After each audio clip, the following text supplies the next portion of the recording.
Contes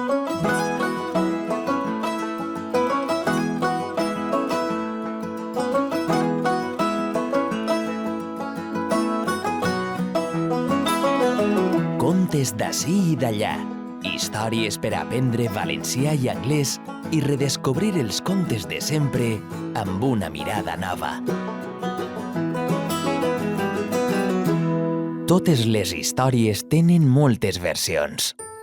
En esta, la Caputxeta Roja no serà rescatada, sinó que serà ella qui descobrirà que no tot és com ens ho han contat. Perquè conèixer és el primer pas per a respectar. I respectar és el primer pas per a conviure. Benvingudes i benvinguts a La Caputxeta Roja revisitada, contada per Susana Lliberós i Desmond Grall Collon.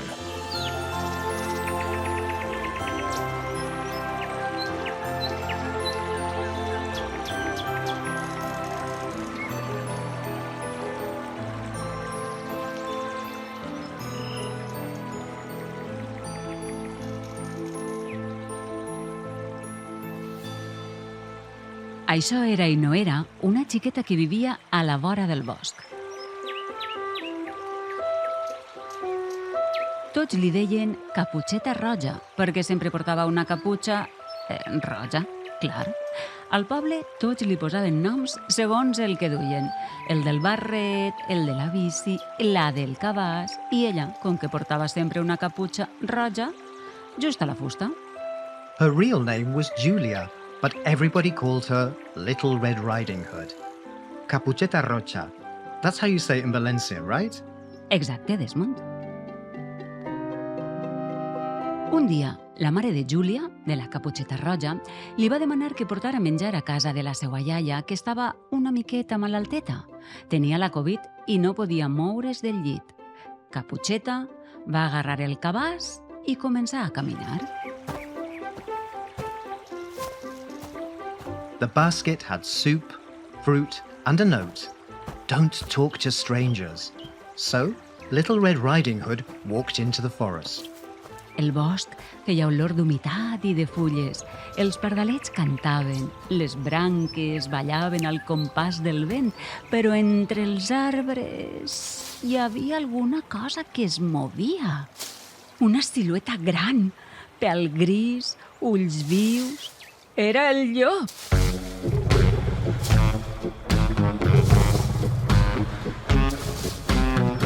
The wolf was new to the forest. No one knew where he came from. No, ningú sabia d'on havia vingut aquell llop. But everyone said, "Be careful with the wolf." La Caputxeta va sentir una punxada de por. No perquè el llop li haguera fet res, sinó perquè li havien dit tantes vegades que era perillós. Many, many times. I quan et diuen moltes vegades que algú és roïn, te ho acabes creient, encara que no ho hagis vist mai amb els teus ulls. Julia, the little girl, stayed away from the wolf by hiding behind the trees.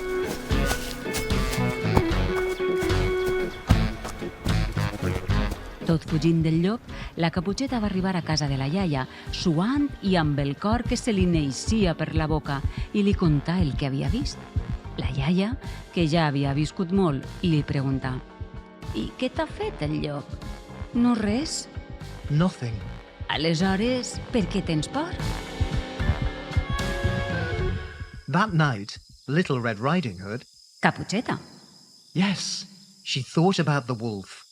Why was he there? Why did he look so tired?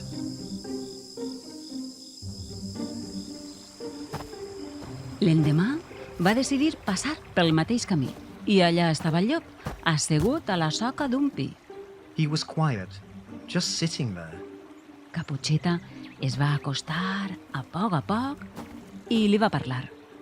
He had come from another forest. One that burned down. Not by lightning, not by nature, but by humans. Venia d'un altre bosc, un bosc llunyà que s'havia cremat feia poc, no per culpa d'un llamp, ni del sol, ni de cap tempesta. L'havien cremat els humans per a fer lloc, per a construir, perquè sí, i ell havia fugit. sense casa, sense res, només amb el que duia damunt. Havia fugit del foc, del soroll, de la por, i havia arribat a aquell bosc buscant un lloc on viure tranquil. Feia dies que rondava aquell nou bosc buscant un lloc on poder viure sense molestar, però totes i tots callaven quan ell passava. Humans were scared of him and thought poorly of him just because he was from another place. But nobody really knew him. Els humans li tenien por. La Caputxeta l'escoltava i, com més l'escoltava, menys por tenia. Ja no veia només un llop desconegut, veia algú amb una història. Little Red Riding Hood listened to him carefully. Right there and then, she understood that people were not afraid of the wolf, but of what they had heard about him. Aquelles idees venien de gent que realment no coneixia el llop i estaven plenes de prejuís. Ella ho va entendre i quan torna a casa ja no contava que havia vist un llop. Contava que havia conegut algú diferent i que era precisament això el que el feia valuós. Sometimes we fear what's different, just because we never stopped to listen. A voltes tenim por dels que venen de fora, perquè no sabem d'on venen, ni què han viscut. The wolf wasn't a danger. No, no era un perill. He was a guest, a survivor. I la Caputxeta ho va aprendre, perquè només podem estimar el que coneixem.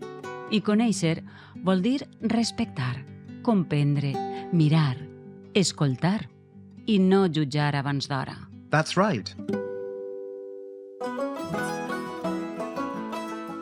Contes d'ací i d'allà, amb les veus de Susana Lliberós, Desmond Grall Collon i Nelo Gómez.